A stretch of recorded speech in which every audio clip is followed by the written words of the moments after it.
প্রিয় নবী কোনোদিন আজান দেন নাই। আল্লাহু আকবার বলেন না?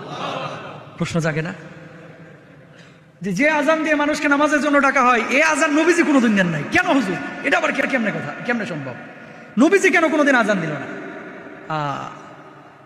আল্লাহ নবী স্পেসিফিক নিজে কোনোদিন বলেন নাই এই কারণে আমি আজান দেই নাই, কিন্তু মুহাদ্দিসিনরা যারা গবেষক ওনারা রিসার্চ করে কয়েকটা বিষয় বের করেছেন এবং এটাই বাস্তব।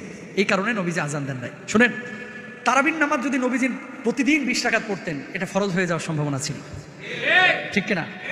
নবীজি যেটা নিয়মিত করতো সেটা কি হয়ে যাইতো? ফরজ হলে এটা মানে মানা, পালন করা, বাস্তবায়ন করা আপনার উপর আবশ্যক হয়ে যাইতো না? বুঝেন কথা? মায়ার নবী, রহমতের নবী, দয়ার নবী, এই জন্য প্রতিদিন 20 রাকাত উনি তারাবির নামাজ পড়েন নাই। কেন? যদি পড়ি, ফরজ যদি হয়ে যায়, আমার উম্মতের কষ্ট হবে।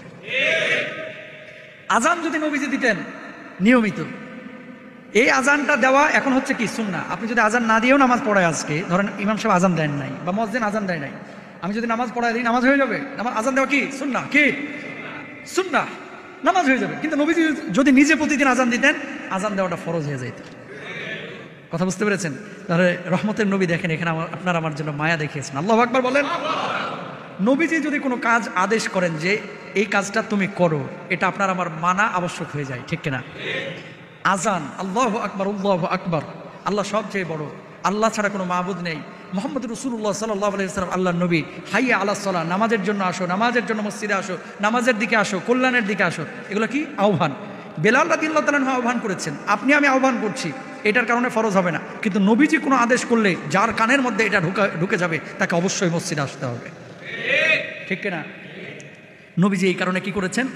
ঠিক সেই সময় নবীজি আজান দেন নাই, এটা একটা কারণ হতে পারে।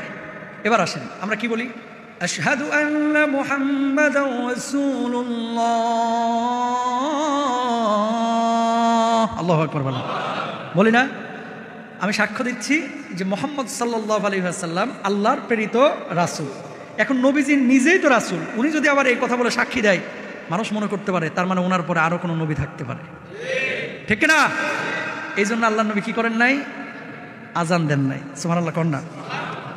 আপনার আমার পেয়ারা নবী, তিনি ছিলেন ইমাম। তিনি ছিলেন কি? নবীজি বসে আছেন, আর কোনো সাহাবী নবীজিকে টপকায় এসে ইমামতি করবে? এত বড় কলিজা কোনো সাহাবীর হন নাই, হয় নাই? আল্লাহু আকবার বলেন। বরং নবীজি সবসময় কি ইমাম ছিলেন। কিন্তু মৃত্যুর আগে নবীজি যখন মাজুর হয়ে গেছিলেন, দুর্বল হয়ে গেছিলেন, আবু বকর সিদ্দিক রাদিয়াল্লাহু তাআলা আনহুকে আল্লাহর নবী ইমামতির দায়িত্ব দিয়েছিলেন। এবং এমন ঘটনা ঘটেছে, আবু বকর ইমামতি করছেন, আমার আপনার পেয়ারা নবী পিছনে গিয়ে নামাজ পড়ছেন। তো নবীজি ইমাম, ইমামের দায়িত্ব কি? নামাজ পড়ানো। মুয়াজ্জিনের দায়িত্ব কি? আজান দেওয়া। কথা বুঝছেন? মুয়াজ্জিনের দায়িত্ব হচ্ছে আজান দেওয়া, ইমামের দায়িত্ব হচ্ছে নামাজ পড়ানো। তো নবীজি নিজের দায়িত্বটাকে ইমামতির মধ্যে সীমাবদ্ধ রেখেছেন, তিনি মুয়াজ্জিনি করেন নাই। এখানেও আমানতের পরিচয় দিয়েছেন। সুবহানাল্লাহ বলেন। প্রিয় ভাইরা আমার, তো নবীজি সাল্লাল্লাহু আলাইহি ওয়াসাল্লাম কি কারণে আজান দেন নাই? মুয়াজ্জিনের এত সম্মানের কথা তিনি বললেন, অথচ নিজে আজান দিলেন না, এটা কিভাবে সম্ভব? মুহাদ্দিসিনরা এই কয়েকটা কারণ বলেছেন, অন্য কোনো কারণ থাকতে পারে, এটা আল্লাহ তাআলা ভালো জানেন। নবীজি যেহেতু নিজে স্পেসিফিক বলেন নাই, আপনি আমি বলতে পারবো না।